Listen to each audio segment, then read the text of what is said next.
सर्वांना नमस्कार. सर्वात अगोदर तुम्हा सर्वांची मी माफी मागते की मी 2 दिवस भाग टाकू शकले नाही. तर चला सुरुवात करूया आजच्या भागाला.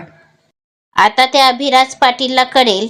जेव्हा प्रश्न इज्जतीचा येतो तेव्हा काय वाटतं ते. एक माणूस हातातली ड्रिंक ओठांना लावत क्रूर हसत बोलला. त्याची नजर आता समोर स्क्रीनवर होती. तिथे वेदांतिकाचे फोटो फ्लॅश होत होते, ज्यामध्ये वेदांतिकाचा चेहरा स्पष्ट होता पण माणसाचा चेहरा मात्र ब्लर होता. आणि ते बघून तो माणूस विचित्र हसत होता. ती पुन्हा रूम त्याच्या अकरा उकरा असणार दुभागली होती. इकडे अभिची कार पाटीलवाड्यात येऊन थांबली. वेदांतिका आता त्याच्या मिठीतच शांत पडली होती. अभिने पुन्हा उचलून घेतली आणि तसाच आत आला. तसे हॉलमध्ये असणारे वसंतराव आणि नुकतीच किचनमधून बाहेर आलेली साधना अभिच्या मिठीत. वेदांतिकाला तसं बघून थक्कच झाले आणि एकमेकांना बघू लागले. काळजीने आणि चिंतेने दोघांनीही आपला माना हलविला. साधना अभिला काही विचारायला पुढे होणारच की अभि तसाच सरळ आत खोलीत निघून गेला. वसंतराव आणि साधना यांचे डोळे अभिच्या खोलीच्या दिशेने चिंतेने लागले होते की तितक्यात आरव धावत पडत आत आला. आई आई गुडिया आली का? आरवने धापाताकट विचारले. त्याच्या चेहऱ्यावर चिंतासोबत भीती सुद्धा होती. तसं साधना आणि वसंतराव दोघांचंही एकत्रच लक्ष तिकडे गेलं. चेहरा घामाने भिजलेला, डोळ्यात भीती आणि कपाळावर चिंतेच्या त्या उमटलेल्या रेषा बघून आता तर वसंतराव आणि साधना यांना तर आता आणखीच काळजी वाटू लागली. आई सांग ना, गुडिया घरी आली का? आरवचा काळजीयुक्त आवाज पुन्हा साधना यांच्या कानावर पडला.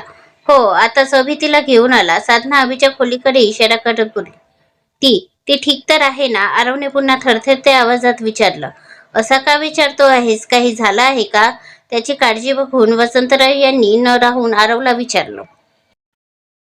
तसा आरव आता त्यांना बघू लागला. इकडे अभिच्या खोलीत अभिने वेदांतिकाला बेडवर हळूच झोपवलं. त्याने तिच्या कपाळावर ओठ टेकवले आणि तो तिच्या बाजूला होणारच की. वेदांतिकाने त्याचा कोट पुन्हा आपल्या मुठीत घट्ट धरून घेतला. झोपेतही ती त्याला सोडायला तयार नव्हती. अजूनही तिच्या चेहऱ्यावर भीतीच्या रेषा होत्या आणि आताही ती थरथरत बडबडत होती. अभि हळूच तिच्या केसांवरून हात फिरवत तिला शांत करू लागला. झोपेतही तिचे अश्रू वाहत होते. अभिने तिचे अश्रू आपल्या अंगठ्याने पुसले आणि तिला मिठीत घेत तो सुद्धा तिच्या बाजूला आडवा झाला. काय इतकं सगळं झालं? साधना तर आरवचे म्हणणे ऐकून सरळ सोफ्यावरच पडल्या. आई प्लीज सांभाळ, आरव त्यांना आधार देत बोलला. त्याने आवाज देऊन स्टाफला तिच्यासाठी पाणी घेऊन यायला सांगितलं. वसंतराव सुद्धा तसेच चिंतेत सोफ्यावर कोसळले. त्यांना तर काय बोलावं आणि काय नाही ते सुचत नव्हतं. साधनाचे तर अश्रूच थांबत नव्हते. आरव दोघांनाही सांभाळत होता पण त्याला वेदांतिकाची सुद्धा काळजी होती. त्याचे डोळे आताही अभिच्या खोलीच्या त्या बंद दाराकडेच लागले होते. पण त्याला आपल्या दादावर पूर्ण विश्वास होता. तो तिला नक्की सांभाळून घेईल, कारण आता त्यांच्या नात्यात प्रेम होतं. त्याचा दादा त्याच्या गुडियाला किती जीव लावतो, तिला किती जपतो हे त्याला माहीत होतं आणि म्हणूनच त्याला आपल्या दादावर पूर्ण विश्वास होता. तो त्याच्या गुडियाला नक्कीच सांभाळेल. तो तिला या ट्रोमातून बाहेर काढेल हे तो जाणून होता. त्याला तर आता स्वतःवरच राग येत होता. का का तो वेदांतिकाला कॉलेजमध्ये एकटं सोडून गेला? किती घाबरली असेल ते, किती खचलं असेल ते निरागस लेकरू. आधारासाठी सर्वात आधी तिने त्यालाच साथ घातली असेल, भिडभिडत्या नजरेने बघितलं असेल. पण आपण तिथे नव्हतो याचीच आता त्याला स्वतःवर चिड येत होती. ते काम इतकं आवश्यक नव्हतं आणि त्याच्या गुडियापेक्षा तर मुळीच नव्हतं. तिला आधाराची सर्वात जास्त गरज असताना नेमका आजच तो तिला सोडून गेला. म्हणून आरव आता स्वतःलाच कोसत बसला होता. इकडे वेदांतिका झोपली तसं अभिने हळूच आपल्या अंगावरचा तिचा हात अलगद बाजूला केला आणि तिला बेडवर नीट झोपवून तो बाल्कनीत आला. हॅलो जॉन, आधी तर प्रिन्सेसचे फोटो सगळ्या सोशल मीडिया अकाउंटवरून डिलीट कर आणि नंतर ते फोटो कुणी व्हायरल केले, कुठल्या अकाउंटवरून व्हायरल झालं ते शोधून काढ. तो जो कोणी आहे त्याची एकूण एक हिस्ट्री मला हवी आहे. त्याने माझ्या वेदूवर, माझ्या प्रिन्सेसवर वार केला आहे. त्याला तर मी सहज सोडणार नाही. आज पुन्हा एकदा कोणीतरी तो अभिराज पाटील याला जागा करण्याचा प्रयत्न केला आहे. त्याचे परिणाम त्याला भोगावेच लागतील. अभि आत बेडवर झोपलेल्या नाजूक बाहुलीवर नजर टाकत बोलला. जॉन, तुझ्याकडे फक्त 24 तास आहेत. काहीही करून त्या माणसाचा शोध घे. हवं तर त्यासाठी आपली सगळी माणसं कामाला लाव, समजलं? अभि म्हणाला. यावेळी त्याच्या डोळ्यात आग होती, जी आता कुणाला तरी भस्म करणार होती. ओके बॉस बोलून जॉनने तिकडून फोन ठेवला. खरं तर अभिची दोन रूपं होती, सामान्यासाठी आणि घरच्यांसाठी. तो फक्त एक सक्सेसफुल बिझनेसमॅन होता. त्याची दुसरी बाजू अजूनही लोकांच्या नजरेआड होती. आपल्या कुटुंबासाठी त्याने ती कुणाला दिसू दिली नव्हती. पण आता तो कुणी आहे त्याने त्याच्या जीवावर आघात करून त्याच्यातल्या वाघाला म्हणजे त्या दुसऱ्या बाजूला जागा केलं होतं. खरं तर अभि एक सिक्रेट एजंट होता, जो माफियामध्ये होणाऱ्या इलिगल काम करणाऱ्यांना पकडण्यात पोलिसांना आणि सरकारला मदत करायचा. पण त्याच्यासोबत त्याची स्वतःची एक वेगळी आर्मी होती, जी कधी कधी बिझनेसमध्ये अशा अडचणी आल्यावर त्याला मदत करायची. तसं पाहिलं तर तो स्वतःच एक वन मॅन आर्मी होता. फक्त आता थोडं सुधारला होता, पण आता तो पुन्हा बॅटमॅन अवतारात परतणार होता. त्या जगात त्याची तीच ओळख होती, बॅटमॅन. अभिने फोन ठेवला आणि तसाच खोलीत आला. वेदांतिकावर एक नजर टाकली. तिच्या गालावर अजूनही अश्रूंचे वाढलेले निशाण होते. तिला एक वेळ बघून अभि फ्रेश व्हायला वॉशरूममध्ये निघून गेला. थोड्याच वेळात तो हातात एक ओला टॉवेल घेऊन आला. त्याने वेदांतिकाचा चेहरा त्या ओल्या टॉवेलने नीट पुसून क्लीन केला आणि तिला नाईट सूट घालून तो तिला व्यवस्थित कव्हर अप करून तसाच खोलीबाहेर निघून गेला. आई, मी स्टडीमध्ये आहे, प्लीज मला कॉफी पाठव बोलून अभि तिथे न थांबता सरळ आपल्या स्टडी रूममध्ये निघून गेला. हॅलो जॉन, आज रात्री आपल्या काही माणसांना घेऊन नेहमीच्या जागी ये बोलून अभि तिथेच खुर्चीवर बसला. तो फार चिंतेत होता. हे सगळं कुणी केलं असेल याचा त्याला काही करून छडा लावायचा होता. सोबतच त्याला आपल्या प्रिन्सेसला सुद्धा सांभाळायचे होते. अभि तसाच खुर्चीवर बसला होता आणि जोरजोरात श्वास घेत स्वतःला शांत करत होता. टेन्शनमध्ये त्याचे हात त्याच्या केसात फिरत होते. अभि, साधना यांच्या आवाज ऐकून अभिने त्यांच्याकडे पाहिलं तर साधना आता हातात कॉफीचा ट्रे घेऊन समोर उभी होती. साधना यांनी तो ट्रे तिथे टेबलवर ठेवला. काळजी नको करू, सगळं ठीक होईल बाळा, साधना अभिच्या हातात कॉफी मग देत बोलली. मला फक्त प्रिन्सेसची काळजी आहे मॉम. आज ती खूप घाबरली होती. माझ्या मिठीत किती रडत होती ती. कसं कसं सांभाळलं मी तिला, तू कल्पना सुद्धा करू शकत नाहीस. मी तिला तू कल्पना सुद्धा करू शकत नाहीस. अभि साधनाला बघत म्हणाला. आता त्याच्या आवाजात हलकासा कंप तर होताच, पण डोळ्यात तिच्या विषयीची काळजीही स्पष्ट दिसत होती. आपण सगळे आहोत ना, सगळे मिळून सांभाळू तिला. आणि मला तर माझ्या मुलावर पूर्ण विश्वास आहे. तो नक्कीच या सगळ्या ट्रॉमातून आपल्या प्रिन्सेसला बाहेर काढेल, साधना अभिच्या चेहऱ्यावर हात फिरवत बोलली. तसं अभिने सुद्धा त्यांना डोळ्यांनीच होकार दिला. तसं साधना यांनी किंचित स्मित करून त्याला बघितलं आणि तिथून निघून गेल्या. व्हॉट रबिश, हे लोक काय बोलत आहेत? आणि सरांसोबत ती ती मुलगी कोण आहे? सोनाली आपल्या हातातला फोन बघत रागात बोलत होती, ज्यावर आता वेदांतिकाची आणि अभिची कॉलेजमधले फोटो सोबत त्यांच्या नात्याला घेऊन लोक बोलत होते. आता ही गोष्ट वेगळी होती की वेदांतिकाचा पूर्ण चेहरा अभिच्या कोटमध्ये त्याच्या छातीत लपला होता, म्हणून प्रयत्न करून सुद्धा सोनाली तिचा चेहरा बघू शकत नव्हती. पण अभिचं तिच्या इतक्या जवळ असणे सोनालीच्या मनातल्या आगीत तेल टाकायचं काम करत होतं. ते फोटो बघून सोनालीचा रागात तीरपापड होत होता. तिच्या हातात असते ना तर तिने आत्ताच फोनमध्ये घुसून वेदांतिकाचा गळाच दाबला असता. नाही, मी मी ते माझं मी. वेदांतिका झोपेत कुजबुजत होती. तशी अभिला सुद्धा जाग आली.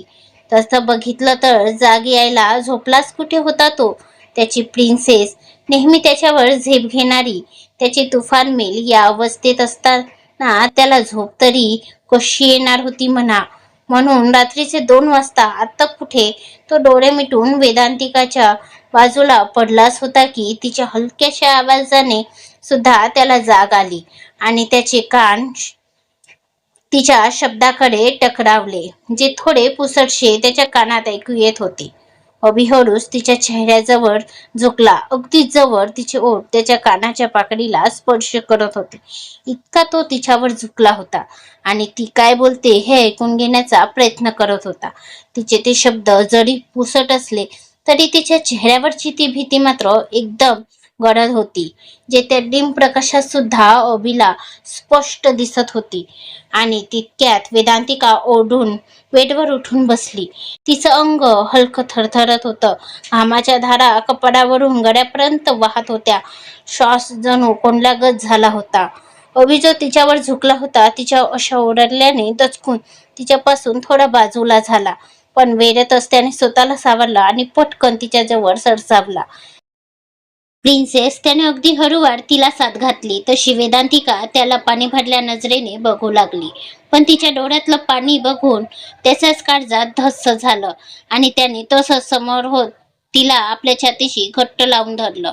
तशी वेदांतिका त्याच्या मिठीत कोसळून रडू लागली. अहो, मला खरंच माहित नाही ते ते फोटो कसे आले. वेदांतिका त्याच्या कुशीत चेहरा लपवून हुमसत बोलत होती. ती इतकी रडत होती की आता तिचे शब्द सुद्धा अडखळत होते. प्रिन्सेस, आधी तू शांत हो बच्चा, अभि तिच्या डोक्यावर चुंबन घेत म्हणाला. आणि त्याने तिला स्वतःपासून बाजूला केलंच होतं की ती पुन्हा त्याच्या मिठीत शिरली आणि तिने त्याच्या टी शर्ट आपल्या दोन्ही हाताच्या मुठीत धरून चुरगळून धरला. तिला आता त्याच्यापासून एक क्षणही वेगळं व्हायचं नव्हतं. तिला जणू भीती होती त्याच्यापासून दूर जाण्याची. अभिने तिला आपल्या मिठीत घट्ट धरून ठेवली होती आणि तो सतत तिच्या केसांवर चुंबन घेत होता. तिच्या पाठीवर हात फिरवत तिला शांत करण्याचा प्रयत्न करत होता. पण वेदांतिका होती की शांत होण्याचा नावच घेत नव्हती. कॉलेजमध्ये झालेल्या घटनेची तिने खूपच धास्ती घेतली होती. शेवटी ती ऐकत नाही म्हणून न राहून अभिने तिचा चेहरा आपल्या हातात आपल्या उंजरीत घेतला आणि तिच्या त्या नाजूक लाल ओठांवर आपले ओठ टेकवून तिला किस करू लागला, जेणेकरून अशाने तरी तिचं मन दुसरीकडे वळेल आणि ती शांत होईल. असंच त्याचा प्रयत्न होता आणि झालंही तसंच. अभिच्या स्पर्शाची मोहिनी आता वेदांतिकावर चढू लागली आणि ती सुद्धा त्याला प्रतिसाद देत त्याच्या किसमध्ये गुंतू लागली. वेदांतिकाचा स्पर्श अभिच्या शरीरात हालचाल करू लागला आणि आता त्याला त्याच्या भावना अनावर झाल्या. तसंही वेदांतिकाच्या जवळ येण्याने तो नेहमीच स्वतःचा कंट्रोल हरवून बसायचा, तर वेदांतिका तर त्याच्या थोड्याशा स्पर्शाने सुद्धा वेडी होऊन जायची. आता सुद्धा भान हरपून दोघेही एकमेकात गुंतले होते आणि काही वेळातच त्यांचा प्रेमाचा प्रवास सुरू झाला. पहाटे अलार्मच्या होणाऱ्या आवाजाने अभिला जाग आली. तो उठायला जाणार की त्याला आपल्या छातीवर हलकासा भार जाणवला आणि तो ओळखीचा भार जाणून त्याचे ओठ किंचित रुंदावले. पण जसं त्याला तिची रात्रीची अवस्था आठवली तसं त्याच्या चेहऱ्यावर राग दाटून आला. तो तसाच तडक बेडवरून उतरला आणि त्याने सरळ जॉनला फोन लावला. हॅलो जॉन, काम झालं का? तो कोण आहे? त्याचा काही पुरावा? त्याने विचारलं. आवाजात आता एक जबर होती. आवाजावरूनच वाटत होतं की आता तो रागात किती पेटून उठला आहे. आता जर तो माणूस त्याच्या समोर असताना तर आताच आगीत होरपून निघाला असता. त्याच्या डोळ्यातल्या अग्नीने त्याला तिथल्या तिथे जाळून खाक केलं असतं. ती आग समोर असलेल्या जॉनला सुद्धा जाणवली. तसा तो थरथरू लागला. बॉस, ते ते आम्ही प्रयत्न करतो. जॉन बोलला होताच की प्रयत्न नाही, रिझल्ट हवा आहे मला, ते सुद्धा लवकरात लवकर. Otherwise I punish all you bastard. Abhi रागात जॉनवर ओरडला आणि आपला फोन कट करून घेतला आणि तसंच आपल्या जिमसाठी निघून गेला. इकडे जिममध्ये येऊन सुद्धा त्याच्यातल्या धगधगत्या आगीला शांतता मिळत नव्हती. सतत डोळ्यासमोरून त्याच्या प्रिन्सेसची झालेली अवस्था तिचं रडणं येत होतं आणि तो तसाच ट्रेडमिल मशीनवर धावत होता. पण शरीरातून घाम वाहत असून सुद्धा डोळ्यातली ती आग थोडी तरी कमी झाली असेल, उलट आणखी वाढल्यासारखी झाली होती. तो तसाच त्या मशीनवर पडत सुटला होता. आता त्याला कशाचंही भान नव्हतं. शेवटी त्या मशीननेच त्याला भानावर आणून देत आपला प्राण त्यागला. तेव्हा कुठे जाऊन हा राक्षस तिच्या जीवावरून खाली उतरला आणि तसाच आपल्या खोलीकडे येऊ लागला. अभि, गुडिया उठली का रे? साधना यांच्या आवाजाने त्याचे वर जाणारे पाय पायऱ्यांवरच थांबले. त्याने वरून पाहिलं तर साधना आता पायऱ्याजवळ काळजीत त्यालाच बघत उभ्या होत्या. नाही मॉम, अभि म्हणाला आणि तसाच वर जाऊ लागला. तर साधना तशीच काळजीत किचन मध्ये निघून गेली. प्रिन्सेस, उठ बच्चा, आज कॉलेजला जायचं नाही का? अभि वेदांतिकाच्या जवळ येत म्हणाला, जी आता त्या बेडवर एखाद्या राजकुमारी सारखी पूर्ण ब्लँकेट पांघरून झोपली होती. अभि तसाच तिच्या बाजूला येऊन तिला बघू लागला. आज तिचा चेहरा थोडा फिका वाटला त्याला. रोज गुलाबासारखा टवटवीत असणारा तिचा चेहरा आज पूर्ण कोमजला होता. ओठही पूर्ण सुकले होते, जे बघून अभिलाच फार गलबलून आलं आणि पुन्हा त्याने आपल्या भावनांना आवार घातला. प्रिन्सेस, गेटअप बच्चा. अभि तिच्या कपाळावर ओठ टेकवणारच की तो करंट लागावा तसा मागे झाला आणि घाबरून वेदांतिकाला बघू लागला. त्याने पटकन हातातला टॉवेल तिथेच फेकला आणि तो तिच्या कपाळाला आणि गळ्याला हात लावून बघू लागला. वेदांतिकाचं अंग अगदी भट्टीसारखं तापलं होतं. तिच्या शरीरातून गरम वाफा बाहेर पडत होत्या. अभिने पुन्हा वेदांतिकाला आवाज दिला, तरीही वेदांतिकाने काहीच रिस्पॉन्स दिला नाही, ज्यामुळे अभि आणखी घाबरला. मॉम, मॉम, मॉम, तो जोरजोरात साधना यांना आवाज देऊ लागला.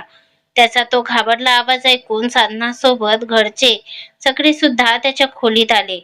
अभि, साधना त्याच्या जवळ येत, मॉम, मॉम, बघ ना, प्रिन्सेस उठत नाही आहे. तिचं अंग सुद्धा अगदी भट्टी सारखं तापलं आहे ग. अभि हळव्या आवाजात बोलला. तसा आरव लगेच जाऊन वेदांतिकाच्या उशाशी बसला आणि तिला बघू लागला. त्याने सुद्धा घाबरून साधना यांना पाहिलं. अभि, घाबरू नकोस, कालच्यामुळे तिला ताप आला असेल. तू आताच डॉक्टरांना फोन करून बोलावून घे, साधना अभिला धीर देत बोलली. तसं हो बोलून अभिने सरळ डॉक्टरांना फोन लावला आणि तो सुद्धा वेदांतिकाच्या उशाशी दुसऱ्या बाजूने बसला. आता त्याच्या चेहऱ्यावर फक्त एकच भाव होते, चिंतेचे. थोड्याच वेळात डॉक्टर सुद्धा आली. त्यांनी वेदांतिकाला चेक करून इंजेक्शन आणि काही औषध देऊन तिची काळजी घेण्याचं सांगून त्या निघून गेला. अभि, तिला शुद्ध आली की सांग, तोपर्यंत मी तिच्यासाठी काहीतरी हलकं खायला करते. पोटात काहीतरी गेलं तर बरं वाटेल तिला. मग औषध सुद्धा घ्यायची आहेत ना, बोलून साधना खोलीतून निघून गेली. अभि, तू आज ऑफिसला उशिरा आलास तरी चालेल, बोलून राजीवजी सुद्धा निघून गेले. तर वसंतराव सुद्धा आपल्या पार्टनर सोबत गेले. आता खोलीत फक्त अभि आणि वेदांतिका दोघेच होते. अभिने तिचा हात आपल्या हातात घेतला आणि तिथे एक दीर्घ चुंबन केलं. प्रिन्सेस, तुला असं बघून माझा जीव तुटतो आहे ग. मी नाही बघू शकत तुला असं. प्लीज लवकर बरी हो बाळा. तिच्या हातावर चुंबन घेत अभि मनात बोलला. तसे 2 थेंब तिच्या हातावर पडलेच, त्याचे जे कधीचे त्याने अडवून ठेवले होते. खरं तर तिला असं निश्चित बघून भरूनच आलं होतं त्याला, पण सगळे असल्याने त्याने आतापर्यंत कसं तरी स्वतःला अडवून ठेवलं होतं.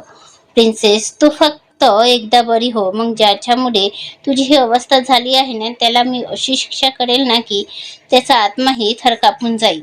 फक्त तू लवकर बरी हो बच्चा. अभिनेतीच्या केसांवरून हात फिरवत बोलत होता. आता औषधांमुळे आणि इंजेक्शनमुळे तिचं अंग बरंच थंड पडलं होतं. थोड्याच वेळात तिने हळूच आपल्या पापण्यांची उघडझाप केली.